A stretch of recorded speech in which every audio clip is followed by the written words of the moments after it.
جی عمل کریں.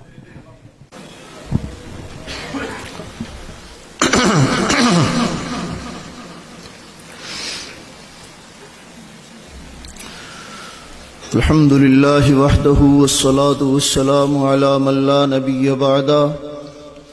اللهم صل على سيدنا ومولانا محمد وعلى آل سيدنا ومولانا محمد وبارك وسلم. باب قول الله تعالى ونزع الموازين القسط ليوم القيامة وأن أعمال بني آدم وقولهم يوزن. وقال مجاهد القسطاس العدل بالرومية ويقال القسط مصدر المقسط وهو العادل أما القاسط فهو الجائر.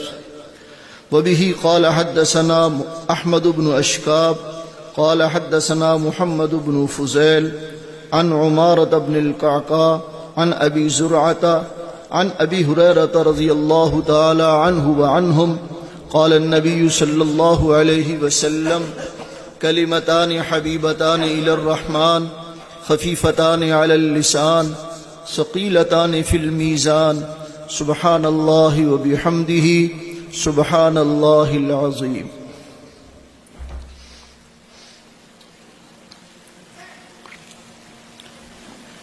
بخاری شریف قرآن مجید کے بعد سب سے اہم کتاب ہے، اور ماشاءاللہ ان بچیوں نے پورا سال لگا کر اس بخاری کو پڑھا ہے.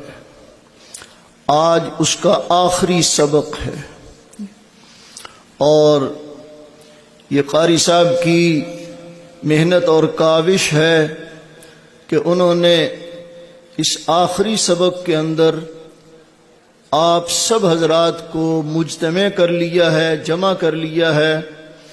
اس کی ایک وجہ یہ بھی ہے کہ ختم بخاری کے موقع پر دعا قبول ہوتی ہے، قرآن کے ختم پر بھی دعا قبول ہوتی ہے. بہت سے اکابرین کا معمول رہا ہے قرآن مجید کے ختم کے موقع پر اپنے دوست احباب کو جمع کیا کہ یہ اس موقع پر دعا کی قبولیت کا موقع ہے، لہذا تم بھی یہاں آ جاؤ. یہی حال ختم بخاری کا ہے. بہت سارے بزرگوں کا یہ دستور رہا ہے کہ جب بھی کوئی مشکل کوئی پریشانی لاحق ہوئی بخاری شریف کا ختم کیا. اور یہ بخاری شریف کے ختم کے بعد چونکہ دعا قبول ہوتی ہے اس لیے بخاری شریف پڑھ کر اس کے بعد دعا مانگی، اور اللہ نے اس مصیبت کو زائل کر دیا اور وہ مشکل حل ہو گئی. یہ قاری صاحب کی یعنی ہم سب کے اوپر ایک احسان ہے کہ اس موقع پر آپ سب حضرات کو مجھ سمیت سب کو یہاں پر اس دعا کے اندر شرکت کے لیے جمع کر لیا. چند باتیں اس کے بارے میں عرض کرتا ہوں. یہاں امام بخاری رحمہ اللہ نے آخری باب جو باندھا ہے اس کا عنوان رکھا ہے جس کو ہماری اصطلاح کے اندر ترجمۃ الباب کہتے ہیں. ترجمۃ الباب کہتی ہیں، اور یہ وہی ترجمۃ الباب اس کا عنوان ہے. اس میں پہلے نمبر پر قرآن مجید کی ایک آیت کا تذکرہ کیا ہے وَنَزَعُ الْمَوَازِينَ الْقِسْطَ لِيَوْمِ الْقِيَامَةِ، اور اس کے بعد دوسرا جز ہے اس کا وَأَنَّ أَعْمَالَ بَنِي آدَمَ وَقَوْلَهُمْ يُوزَنُ. یہ ترجمۃ الباب کے دو جز ہیں. پہلا جز قرآن مجید کی آیت ہے اور دوسرا جز امام بخاری کا اپنا ملفوظ ہے. اس میں یہ جو دوسرا جز ہے یہ گویا ایک دعویٰ ہے، دوسرا جز دعویٰ ہے اور پہلا جز اس کی دلیل ہے. دوسرے جز کے اندر کہا جا رہا ہے کہ انسانوں کے اعمال اور اقوال تولے جائیں گے، انسانوں کے اعمال اور اقوال تولے جائیں گے، اور اس پر دلیل قرآن مجید کی آیت ذکر کی وَنَزَعُ الْمَوَازِينَ الْقِسْطَ لِيَوْمِ الْقِيَامَةِ. قیامت کے دن انصاف کے ترازو ہم رکھیں گے، اور مطلب ترازو رکھنے کا مطلب یہ کہ اس ترازو کے اندر ان کے اعمال کو تولا جائے گا. یہاں پر اللہ جل جلالہ نے یوں ارشاد فرمایا وَنَزَعُ الْمَوَازِينَ الْقِسْطَ، موازین میزان کی جمع ہے، میزان ترازو کو کہتے ہیں، میزان ترازو کو کہتے ہیں۔ یہاں جمع کا صیغہ استعمال کیا ہے، اس کے بارے میں علماء اور محدثین کی مختلف آراء ہے کہ جمع کا صیغہ کیوں استعمال کیا۔ اس میں ایک رائے یہ ہے کہ وہاں پر بہت سارے ترازو ہوں گے، ہر آدمی کے لیے الگ الگ ترازو، اس کی وجہ سے یہاں پر جمع کا صیغہ استعمال کیا۔ یا پھر یہ کہ اعمال کے اعتبار سے مختلف ترازو، ایک ترازو نماز کے لیے ہوگا، ایک ترازو حج کے لیے ہوگا، ایک ترازو زکوٰۃ کے لیے ہوگا، اس طرح مختلف اعمال کے لیے مختلف ترازو، اس کی وجہ سے یہاں پر جمع کا صیغہ استعمال کیا گیا ہے۔ لیکن جمہور علماء کی رائے یہ ہے کہ ایک ہی ترازو ہوگا، ترازو ایک ہی ہوگا، اور یہاں پر جمع کا صیغہ اس لیے استعمال کیا ہے تاکہ اس ترازو کی عظمت کو ظاہر کر دیا جائے، اس کی عظمت کو ظاہر کرنے کے لیے جمع کا صیغہ استعمال کیا۔ اس میں حضرت سلمان فارسی رضی اللہ تعالی عنہ کی ایک روایت ہے، وہ ترازو اتنا بڑا ہے، وہ ترازو اتنا بڑا ہے، اگر زمین و آسمان کو، ساتوں زمینوں کو، ساتوں آسمانوں کو اور اس کے اندر کی ساری چیزوں کو ترازو کے ایک پلڑے میں رکھ دیا جائے تو وہ سما جائے۔ اتنا بڑا ترازو، ساتوں آسمان بھی اس کے اندر آ سکتے ہیں، ساتوں زمینیں بھی اس کے اندر آ سکتی ہیں، زمین و آسمان کے اندر کی ساری چیزیں بھی اس کے اندر آ سکتی ہیں۔ تو یہ ترازو چونکہ بہت بڑا ہے، اس لیے جمع کا صیغہ یہاں پر استعمال کیا، وَنَزَعُ الْمَوَازِينَ الْقِسْطَ، انصاف کا ترازو ہم رکھیں گے۔ لیوم القیامہ میں لام فی کے معنی میں ہے، اے فی یوم القیامہ، قیامت کے دن کے اندر ہم انصاف کا ترازو رکھیں گے۔ آگے دوسرا جز ہے وَأَنَّ أَعْمَالَ بَنِي آدَمَ وَقَوْلَهُمْ يُوزَنُ، انسانوں کے اعمال تولے جائیں گے، انسانوں کے اقوال بھی تولے جائیں گے، زبان سے جو بولتا ہے وہ بھی تولا جائے گا، اور جو کچھ اعضاء و جوارح سے عمل کرتا ہے، کام کرتا ہے، وہ بھی تولا جائے گا۔ یہاں امام بخاری رحمہ اللہ نے ارشاد فرمایا ہے ان اعمال بنی آدم، بنو آدم یعنی انسانوں کے اعمال تولے جائیں گے۔ اس میں جمہور علماء کی رائے یہ ہے کہ سب کے اعمال تولے جائیں گے، بڑا چھوٹا، پیغمبر اور غیر پیغمبر، سب کے اعمال جو ہے وہ ترازو کے اندر رکھ کر تولے جائیں گے۔ بعض حضرات کی رائے یہ ہے کہ انبیاء علیہم الصلوات والتسلیمات، اسی طرح نابالغ بچہ جو بلوغ سے پہلے مر گیا وہ مکلف نہیں، وہ اور اس طرح سے کفار، ان کے اعمال کو نہیں تولا جائے گا، اس لیے کہ اعمال کو تولنا تو اس وقت ہے جبکہ دونوں چیزیں ہوں، اچھائیاں بھی ہوں، برائیاں بھی ہوں۔ انبیاء علیہم الصلوات والتسلیمات گناہوں سے پاک ہیں، وہ معصوم ذات ہے، ان سے کوئی گناہ نہیں، اللہ نے ان کو گناہوں سے معصوم پیدا کیا ہے، اور وہ معصومانہ زندگی انہوں نے بسر کی ہے۔ پیغمبر علیہم الصلوات والتسلیمات معصوم ہیں، حضرات صحابہ رضوان اللہ تعالی علیہم اجمعین مغفور ہیں۔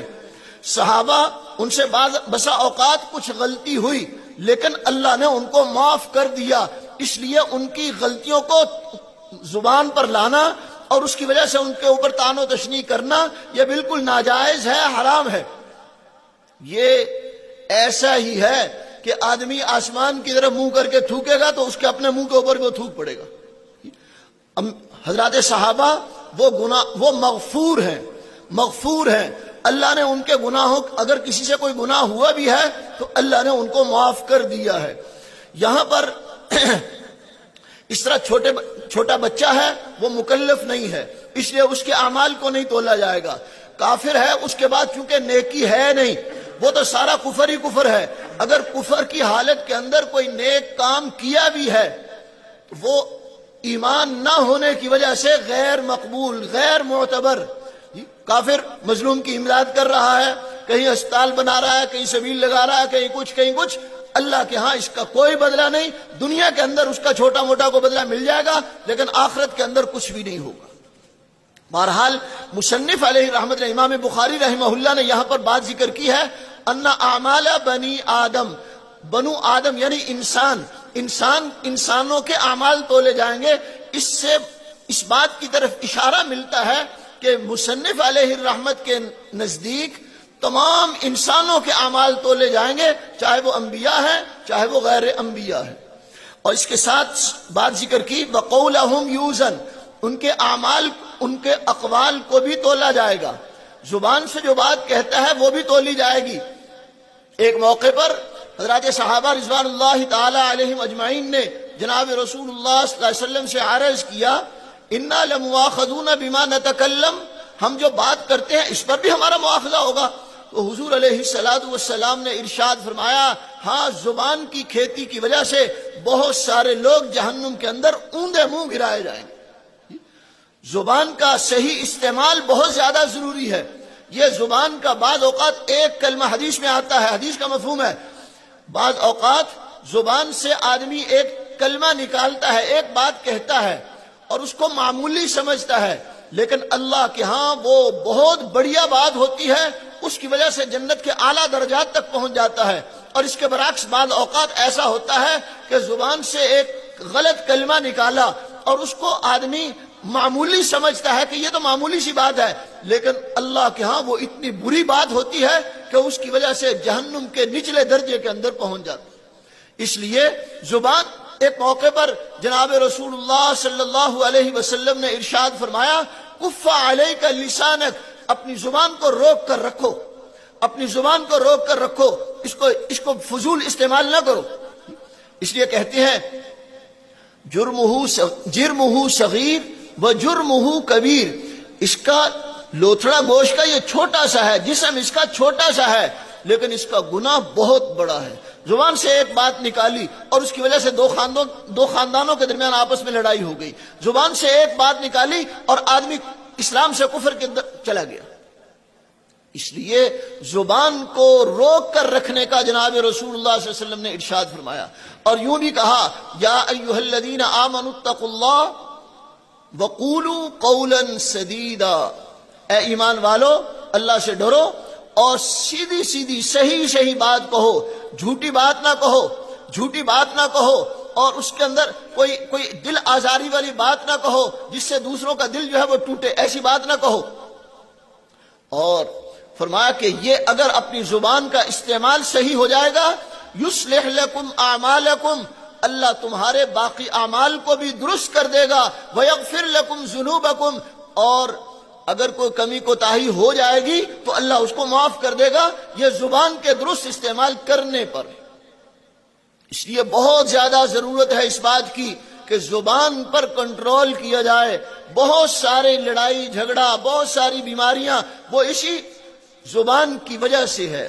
دو خاندانوں کے درمیان، دو دوستوں کے درمیان، میاں بیوی کے درمیان، یہ زبان کے غلط استعمال کی وجہ سے لڑائی ہو جاتی ہے.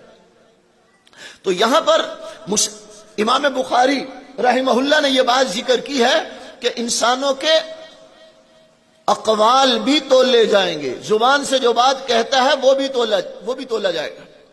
اور یہاں پر جو بات ذکر کی گئی ہے کہ اعمال تولے جائیں گے، یہاں ایک اشکال ہے. بعض لوگوں نے یہ اشکال کیا ہے کہ اعمال تو آراز ہیں، اس کا اپنا وجود نہیں ہے، یہ قائم بالغیر ہیں، دوسرے کے ساتھ قائم ہوتے ہیں. مثلا نماز آدمی پڑھتا ہے، نماز، وہ ہمارے ایک بزرگ فرماتے تھے کہ نماز کس کو کہتے ہیں، نماز کس کو کہتے ہیں؟ نماز اس بات کا نام ہے کہ سر کے بالوں سے لے کر پاؤں کے ناخنوں تک اپنے سارے اعضاء کو اللہ کے حکم کے مطابق اور جناب رسول اللہ صلی اللہ علیہ وسلم کے طریقے کے مطابق استعمال کرنا. اب یہ نماز آدمی پڑھ رہا ہے، اس کے ہاتھ پاؤں وہ حرکت کر رہے ہیں اس کے اندر، اور لیکن باہر کوئی دیکھا جائے کہ جی یہ نماز کا وجود کہاں ہے، وجود الگ سے اس کا وجود نظر نہیں آئے گا، انسان کے ساتھ نظر آئے گا کہ یہ آدمی نماز پڑھ رہا ہے. الگ سے کہیں دیکھنا چاہے کہ نماز کس کو کہتے ہیں تو وہ نہیں نظر آئے گی. اسی طرح سے روزہ، اس طرح دوسری چیزیں. تو اعمال کا وزن کیسے ہوگا؟ جی اعمال کا وزن کیسے ہوگا؟ اس میں نے پہلے عرض کیا کہ بعض لوگوں نے انکار کر دیا، جیسے معتزلہ وغیرہ جو عقل کے پجاری ہیں، وہ کہتے ہیں یہ تو آراز ہے، آراز کا کوئی جسم نہیں ہے تو اس کو کیسے تولا جائے گا؟ اس لیے جہاں کہیں تولنے کا لفظ آیا ہے وہاں پر قرآن و حدیث کے اندر حقیقتاً تولنا مراد نہیں ہے بلکہ انصاف مراد ہے، لیکن یہ بات غلط ہے، جی یہ گمراہ طبقہ ہے۔ قرآن مجید کے اندر کہا گیا والوزن یومئذ الحق، وزن اس دن برحق ہے، سچی بات ہے کہ وزن ہوگا۔ اور پھر مزید تفصیل ذکر کی ہے فمن ثقلت موازینہ فاولئک هم المفلحون، جس کا وزن جو ہے بھاری ہو گیا، جس کا وہ نیکیوں کا پلڑا بھاری ہو گیا وہ کامیاب ہو جائے گا۔ ومن خفت موازینہ فاولئک الذین خسروا انفسهم، جس کا نیکیوں کا پلڑا ہلکا ہو گیا وہ نقصان میں چلا گیا۔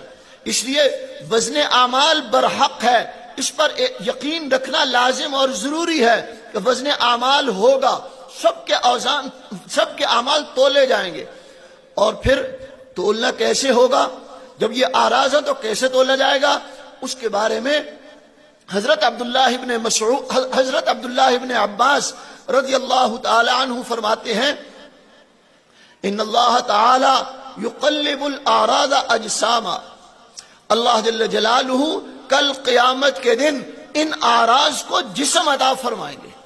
یہ جو آج دنیا کے اندر اعمال یہ آراز ہیں اور جوہر نہیں ہے، اس کا کوئی الگ سے جسم نہیں ہے، لیکن کل قیامت کے دن ہر عمل کا ایک جسم ہوگا اور ان اعمال کو وہ جو جسم والے ہوں گے ان کو ترازو کے اندر رکھ کر تولا جائے گا۔ بعض حضرات کا قول یہ ہے کہ اعمال کے تولنے کا مطلب صحائف اعمال کا تولنا ہے، اعمال کے جو اعمال جو لکھے جا رہے ہیں اذ يتلقى المتلقيان عن اليمين وعن الشمال قعيد ما يلفظ من قول الا لديه رقيب عتيد۔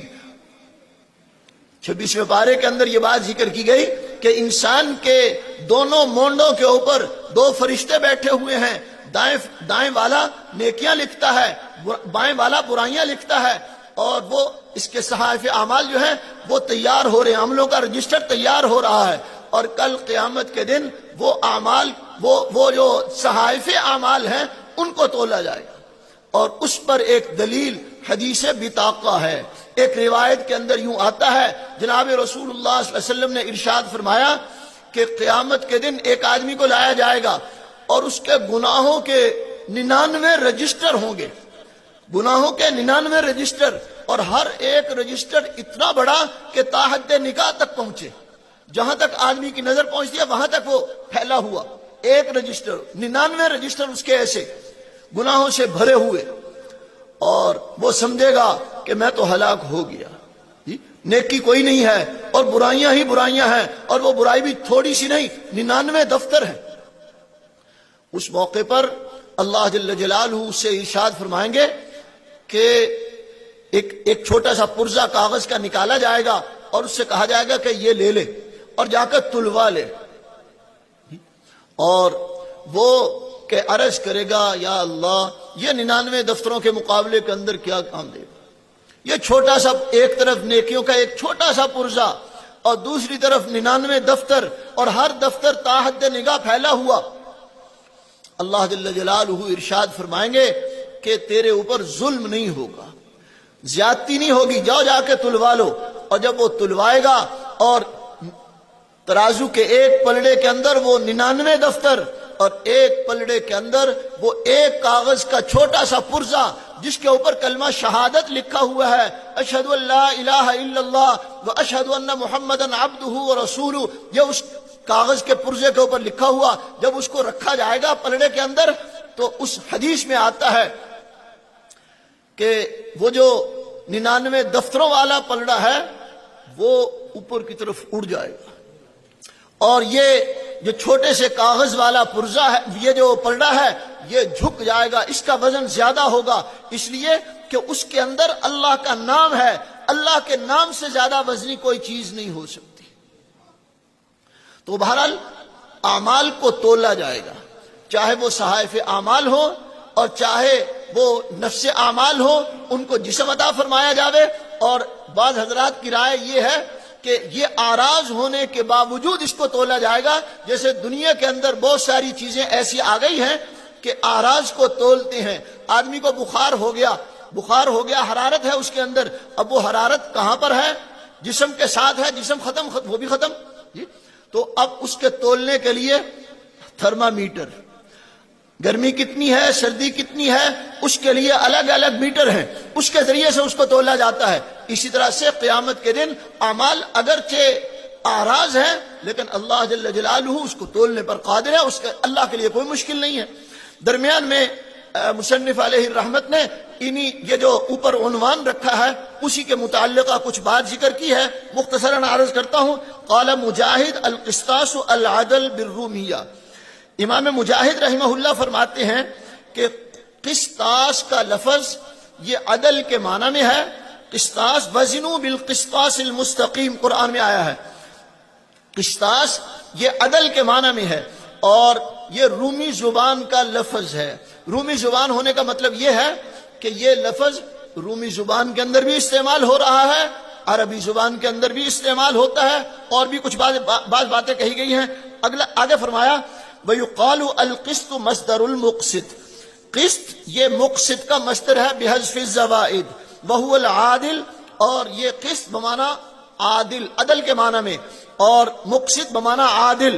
اور آگے کہا اما القاسط فهو الجائر، قاسط جو ہے یہ ظالم کے معنی میں، اما القاسطون فکانوا لجہنم حطبا، سورہ 29 پارے کے اندر، سورہ جن کے اندر یہ بات ذکر کی گئی کہ جو ظالم ہے ان کو جہنم کا ایندھن بنایا جائے گا، جہنم کے اندر ڈال دیا جائے۔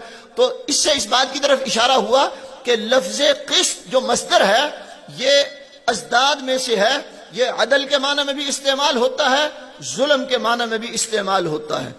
آگے سند کے بعد روایت ذکر کی ہے حضرت ابو ہریرہ رضی اللہ تعالی عنہ کی، قال النبی صلی اللہ علیہ وسلم کلمتان حبیبتان الی الرحمن، دو کلمے ایسے ہیں جو اللہ کے ہاں محبوب ہیں، دو کلمے اللہ کے ہاں محبوب ہیں۔ اور کہتے دو کلمے محبوب ہونے کا مطلب یہ کہ ان دو کلموں کو پڑھنے والا آدمی اللہ کا محبوب بن جاتا ہے۔ حبیبہ بمعنی محبوبہ، محبوب فعیل بمعنی مفعول جی۔ یہ دو کلمے ایسے ہیں کہ ان کلمات کا کہنے والا، پڑھنے والا اللہ کا محبوب بن جائے گا۔ اور دوسری بات اس کے ساتھ یہ ذکر کی خفیفتان علی اللسان، یہ دونوں کلمے پڑھنے کے اعتبار سے بہت ہلکے ہیں، بہت آسان ہے، عامی آدمی بھی پڑھ سکتا ہے، عالم بھی پڑھ سکتا ہے، جاہل بھی پڑھ سکتا ہے جی، بوڑھا آدمی بھی پڑھ سکتا ہے، چھوٹا بچہ بھی اس کو پڑھ سکتا ہے، اس کا پڑھنا یاد کرنا کوئی مشکل نہیں ہے۔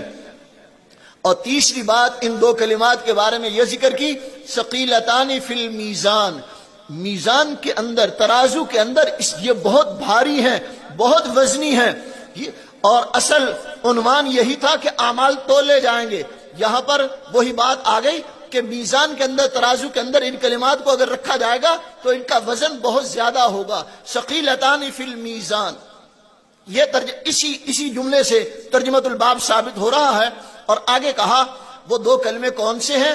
سبحان اللہ و بحمدہ سبحان اللہ العظیم، سبحان اللہ و بحمدہ سبحان اللہ العظیم، سبحان اللہ و بحمدہ سبحان اللہ العظیم۔ یہ دو کلمات اللہ کے ہاں بہت محبوب ہیں، اس لیے ہم سب کو اس کے بارے میں اہتمام کرنا چاہیے کہ اس کلمے کو اپنا ورد زبان بنایا جائے۔ جو آدمی اس کو اپنا ورد زبان بنا لے گا وہ اللہ کا محبوب بن جائے گا۔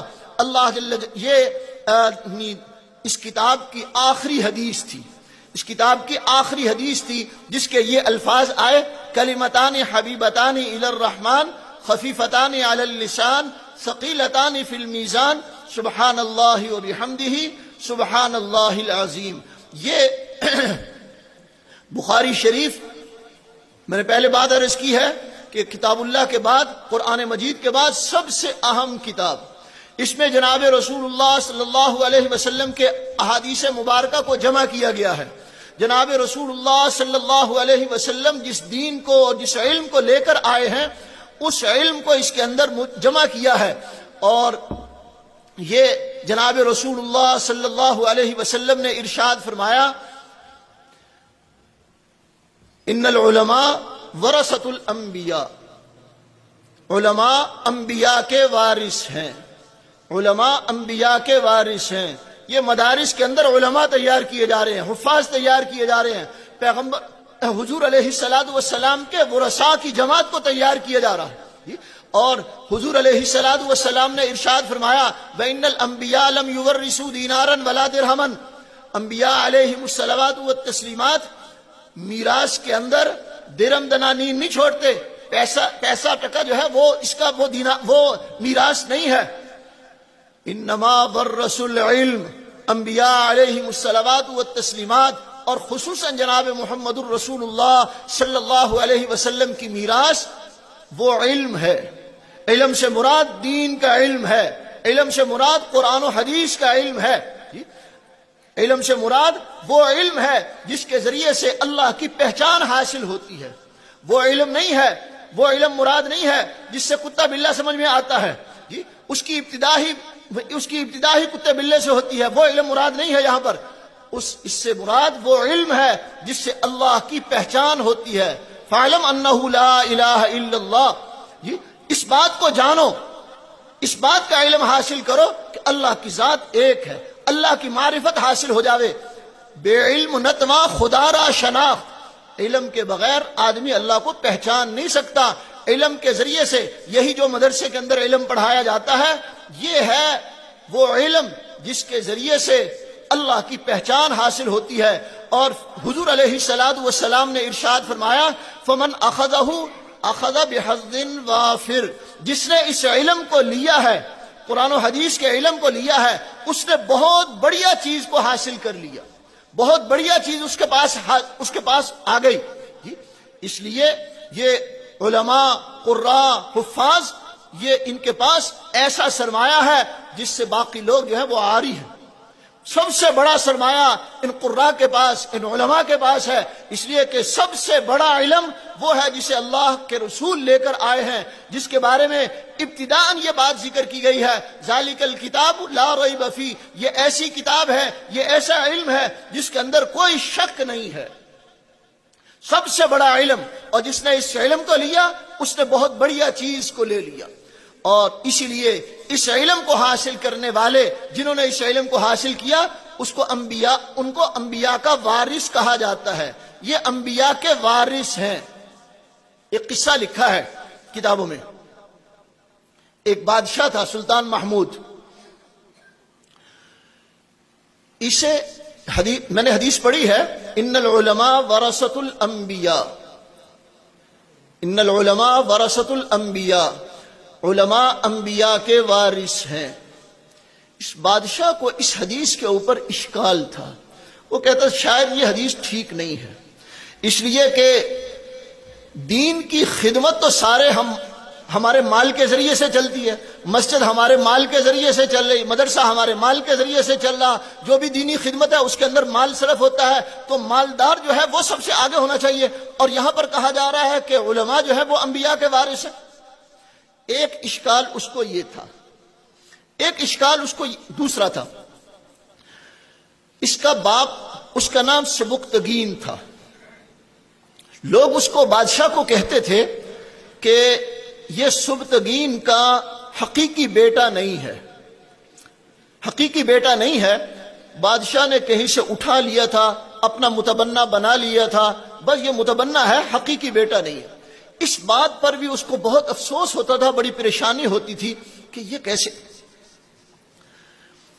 اور تیسرے نمبر پر وہ یہ چاہتا تھا کہ ایسا کوئی عمل کر جاؤں جس سے میری مغفرت ہو جائے، زندگی کے اندر کوئی ایسا عمل میں کر لوں کہ میری مغفرت ہو جائے. ایک اشکال اس حدیث کے بارے میں کہ علماء جو ہے وہ انبیاء کے وارث ہیں، اس پر اشکال تھا کہ شاید یہ حدیث صحیح نہیں ہے. اور دوسرا وہ اپنے باپ کے بارے میں کہ میرا باپ جو ہے وہ، میرا حقیقی باپ کون سا ہے، وہ لوگ تو یوں کہتے ہیں کہ یہ سبکتگین کا بیٹا نہیں ہے، اس کے بارے میں بھی اس کو پریشانی تھی۔ اور تیسری بات اس کے یہ تھی کہ کوئی ایسا عمل زندگی میں کر لوں جس سے میری بخشش ہو جائے۔ ایک موقع پر یہ بادشاہ سلامت رات کے وقت اپنے خدام کے ساتھ باہر نکلا، جلوس بھی مشعل بردار جلوس، بادشاہ سلامت اس جلوس کے اندر جا رہے۔ چلتے ہوئے راستے میں ایک جگہ پر دیکھا کہ ایک کباب فروش کی دکان ہے، وہاں پر ایک دیا چل رہا ہے۔ اس زمانے کے اندر اس طرح کی لائٹ تو ہوتی نہیں تھی، لوگ دیے جلاتے تھے۔ ایک دکان کے اوپر دیا جل رہا ہے، اور اس دکان سے ذرا تھوڑا سا پیچھے ہٹ کے ایک طالب علم کتاب کھول کے مطالعہ کر رہا ہے، اور دکان کے بالکل قریب بھی نہیں ہے، دیے کے بالکل قریب نہیں کہ کہیں ایسا نہ ہو کہ دکاندار کہے کہ تو مولوی تو کدھر آ گیا ادھر، چل یہاں سے بھاگ۔ اس لیے ذرا پیچھے ہو کر جہاں مدھم سی روشنی پہنچ رہی ہے، اور وہ اس کتاب کا مطالعہ کر رہا ہے، اپنے مطالعے کے اندر مگن ہے۔ بادشاہ سلامت کا وہ جلوس وہاں سے گزر رہا۔ بادشاہ سلامت نے خیال کیا کہ یہ کوئی طالب علم ہے، اور اس کے پاس اتنے پیسے نہیں ہیں کہ یہ اپنا دیا جلا سکے، اس لیے یہاں پر وہ کھڑا ہے اور مطالعہ کر رہا، پڑھ رہا ہے۔ اس نے اپنے کارندوں میں سے، خدام میں سے ایک خادم کو بلایا، اور اس کی مشعل جو ہے وہ اس طالب علم کے حوالے کر دی کہ بیٹا یہ آپ لے جاؤ اور اپنے گھر کے اندر بیٹھ کر مطالعہ کیا کرو۔ اس کا کام ہو گیا، وہ چلا گیا۔ اگلی رات یہ بادشاہ سلامت آرام کر رہے، اور خواب کے اندر جناب رسول اللہ صلی اللہ علیہ وسلم کی زیارت ہوئی۔ حضور علیہ الصلوۃ والسلام نے ارشاد فرمایا، اے سبکتگین کے بیٹے، تو نے میرے وارث کا اکرام کیا، اس کی وجہ سے اللہ نے تیری مغفرت کر دی۔ وہ تین باتیں پہلے والی آپ کو یاد ہوں گی کہ وہ ایک تو علماء کے بارے میں تھا کہ یہ علماء انبیاء کے وارث نہیں، یہ کوئی حدیث صحیح لگتا ہے، یہ صحیح نہیں ہے۔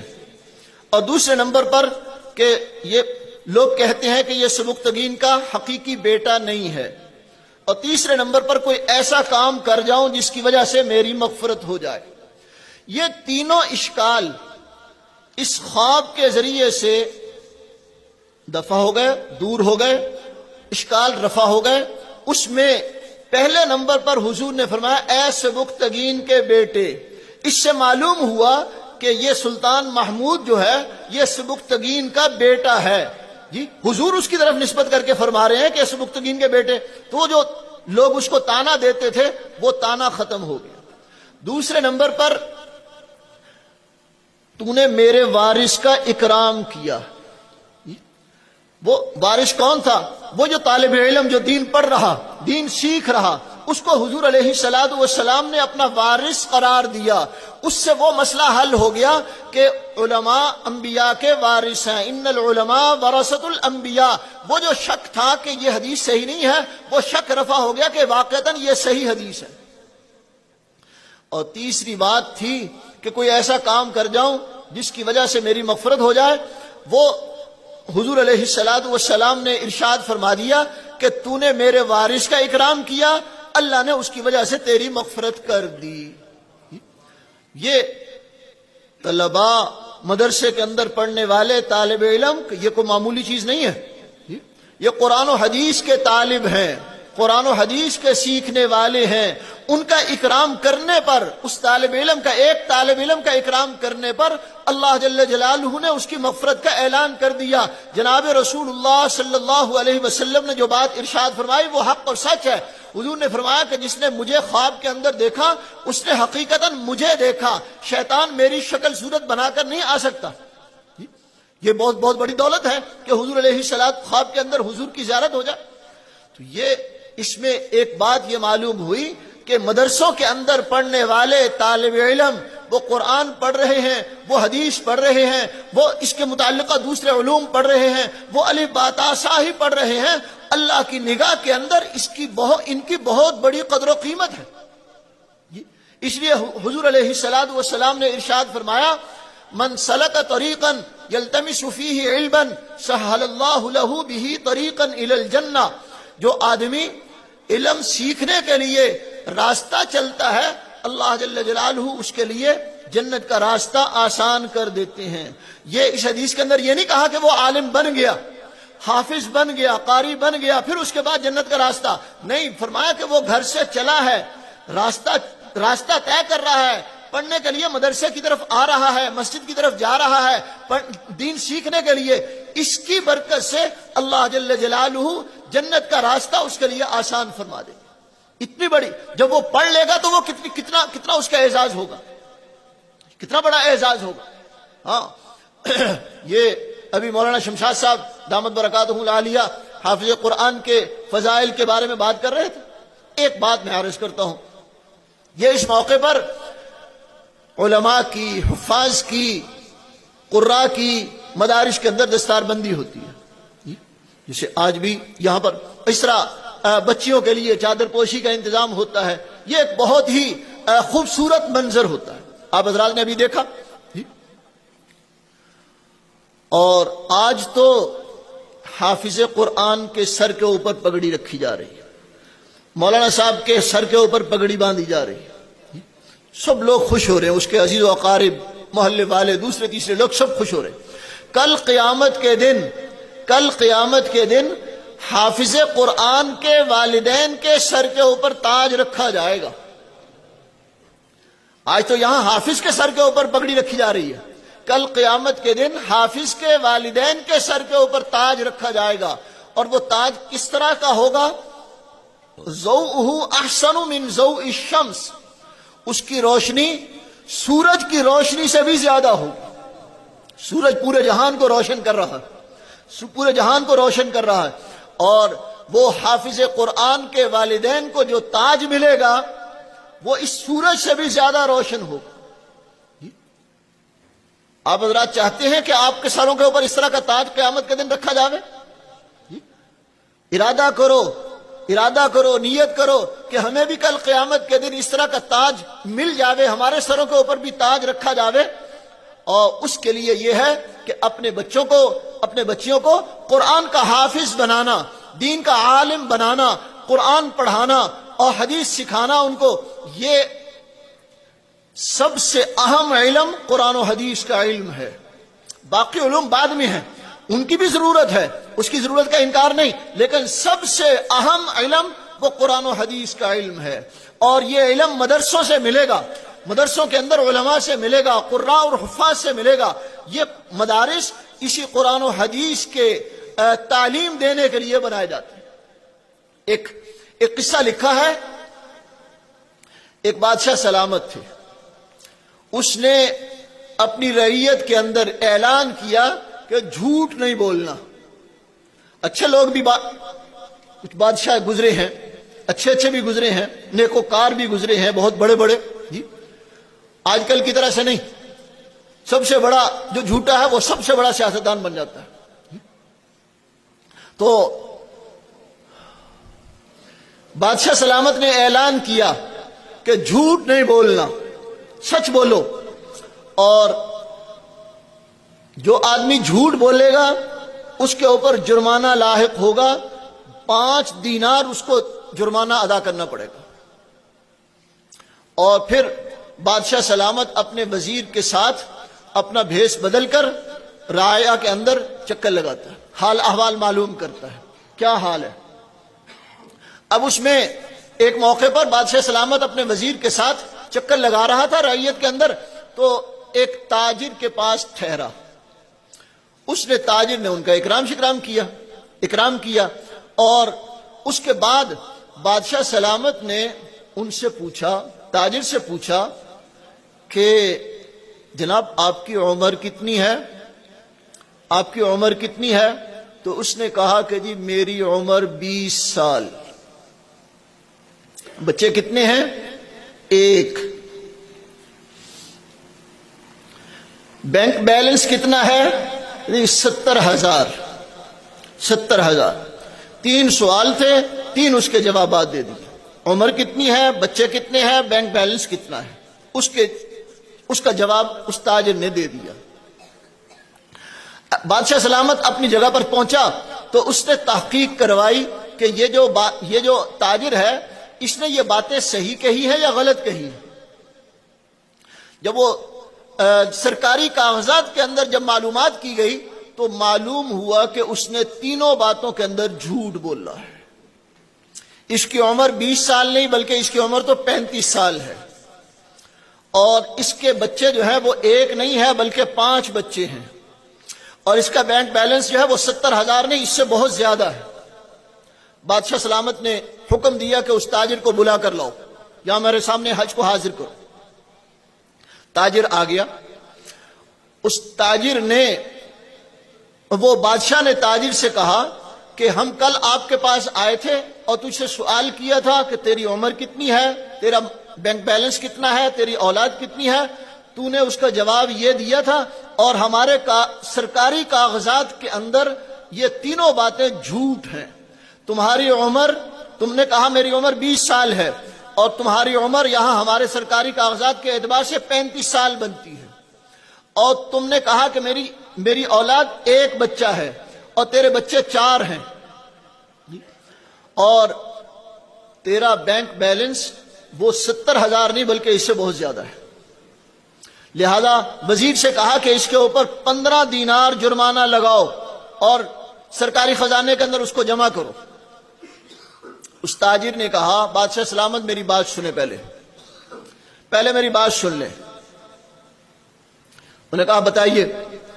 تاجر نے کہا کہ ٹھیک ہے میری عمر 35 سال ہے، لیکن جو عمر میری دینداری کے اندر گزری ہے، پہلا زمانہ پہلا وقت تو ایسے ہی فضولیات کے اندر گزرتا رہا، جب سے دینداری کو اپنایا ہے اس وقت سے میری عمر جو ہے وہ 20 سال بنتی ہے، اس لیے میں تو اسی کو اپنی عمر شمار کرتا ہوں. جو غلط کاریوں کے اندر عمر گزر گئی اس کو میں اپنی عمر نہیں سمجھتا، وہ تو ایسے ضائع ہو گئی. دوسرے نمبر پر اولاد کے بارے میں آپ کہہ رہے ہیں کہ 4 ہیں. اصل بات یہ ہے کہ 1 بچہ میرا فرما بردار ہے اور باقی نافرمان ہے، اس لیے میں اپنی اولاد 1 بچے کو سمجھتا ہوں، اس لیے کہ وہی فرما بردار ہے. اولاد کی ذمہ داری ہے اپنے والدین کی خدمت کرنا، ان کی اطاعت کرنا. فرمایا اللہ کی رضا والدین کی رضا کے اندر، اللہ کی ناراضگی والدین کی ناراضگی کے اندر، الا یہ کہ والدین اگر غلط کام کا حکم دیتے ہیں جو شریعت کے خلاف ہے اس موقع پر ان کی اطاعت نہیں ہے، اور جب تک وہ ایسی غلط بات کا حکم نہ دیں اس وقت تک ان کی فرما برداری، ان کی خدمت کرنا اولاد کے ذمہ ہے. حتیٰ کہ قرآن کے اندر تو یہاں تک کہا گیا ہے کہ اگر والدین کافر بھی ہوں تب بھی ان کی خدمت کے اندر کمی نہ کرو، تب بھی ان کی خدمت کرتے رہو، لیکن اگر وہ دین کے خلاف، اسلام کے خلاف کوئی بات کہتے ہیں تو اس میں ان کی بات نہ مانو. تو بہرحال وہ تاجر نے کہا کہ میری اولاد میں 1 بچہ چونکہ فرمانبردار ہے اس لیے میں اسی کو اپنا بچہ سمجھتا ہوں. اور تیسرے نمبر پر ایک مسجد کے اوپر میں نے 70,000 روپے خرچ کیے ہیں، میں اسی کو اپنا مال سمجھتا ہوں، یہ میرا خزانہ ہے، یہ میرا مال ہے، اور جو ویسے بینک کے اندر پڑا ہوا ہے، گھر کے اندر پڑا ہوا ہے، وہ تو دوسروں کا ہے. ما عندکم ینفد وما عند اللہ باق، جو تمہارے پاس ہے وہ ختم ہو جائے گا، جو اللہ کے خزانے کے اندر جمع کرا دیا وہ ہمیشہ ہمیشہ باقی رہے گا. اس لیے مدارس کے اوپر، مساجد کے اوپر خرچ کرنا یہ اللہ کے خزانے کے اندر جمع کرانا ہے، اللہ کے خزانے کے اندر جمع کرانا ہے. تو بہرحال مدارس کے اندر قرآن و حدیث کی تعلیم دی جا رہی، قرآن و حدیث کی تعلیم دی جا رہی، اور یہ اس علم کا حاصل کرنا یہ سب سے اہم، سب سے زیادہ ضروری. جناب رسول اللہ صلی اللہ علیہ وسلم نے ارشاد فرمایا مجتمع قوم فی بیت من بیوت اللہ یتلون کتاب اللہ ویتدارسونہ الا نزلت علیہم السکینہ وغشیتہم الرحمہ وحفتہم الملائکہ وذکرہم اللہ فی من عنده. یہ مدرسہ جو ہے یہ کوئی معمولی چیز نہیں، اس کی اہمیت ذکر کرنے لگا ہوں، یہ کوئی معمولی چیز نہیں. فرمایا جب جہاں کہیں کچھ لوگ جمع ہوتے ہیں اللہ کے گھروں میں سے کسی گھر کے اندر کچھ لوگ جمع ہوئے، کس لیے جمع ہوتے ہیں؟ قرآن پڑھنے کے لیے، قرآن کا سبق لینے کے لیے. یہ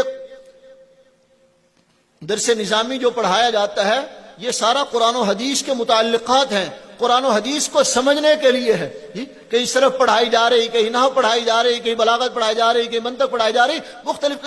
یہ سارے قرآن و حدیث کو سیکھنے کے لیے اور سمجھنے کے لیے. تو فرمایا کہ جہاں کہیں کچھ لوگ جمع ہوتے ہیں اللہ کی کتاب کو پڑھنے کے لیے، اس کو سیکھنے کے لیے، ایسے لوگوں کے بارے میں 4 باتیں حضور نے ارشاد فرمائی.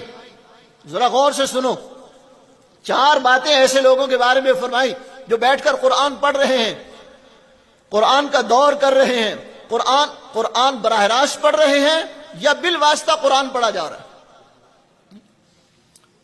ایک بزرگ گزرے ہیں، وہ ان کا فرمان یہ ہے کہ یہ جو قراء اور حفاظ ہیں یہ بھی قرآن پڑھا رہے ہیں، اور ہم لوگ جو درس نظامی پڑھاتے ہیں ہم بھی قرآن ہی پڑھاتے ہیں. بس صرف فرق اتنا ہے کہ وہ قراء اور حفاظ وہ بلا واسطہ قرآن پڑھا رہے ہیں اور ہم لوگ بالواسطہ قرآن پڑھا رہے ہیں. اس لیے کہ اس سے مقصود تو قرآن و حدیث کا سمجھنا ہی ہے، قرآن و حدیث کو پڑھا رہے. تو بہرحال جناب رسول اللہ صلی اللہ علیہ وسلم نے ارشاد فرمایا جب اللہ کے گھروں میں سے کسی گھر کے اندر بیٹھ کر لوگ قرآن پڑھتے ہیں، اللہ جل جلالہ اس کے بارے میں حضور صلی اللہ علیہ وسلم نے ان کے بارے میں 4 باتیں ارشاد فرمائی. پہلی بات یہ ارشاد فرمائی نزلت علیہم السکینہ، ایسے لوگوں کے اوپر سکینہ نازل ہوتی ہے. یہ خاص قسم کی رحمت ہے، یہ خاص قسم کے فرشتے ہیں جو ان کے اوپر نازل ہوتے ہیں جہاں پر قرآن و حدیث پڑھا جا رہا ہوتا ہے. اور دوسرے نمبر پر فرمایا بنزل وغشیتہم الرحمہ، رحمت ان کو ڈھانپ لیتی ہے ہر طرف سے. وحفتہم الملائکہ، اور فرشتے ان کو گھیر لیتے ہیں.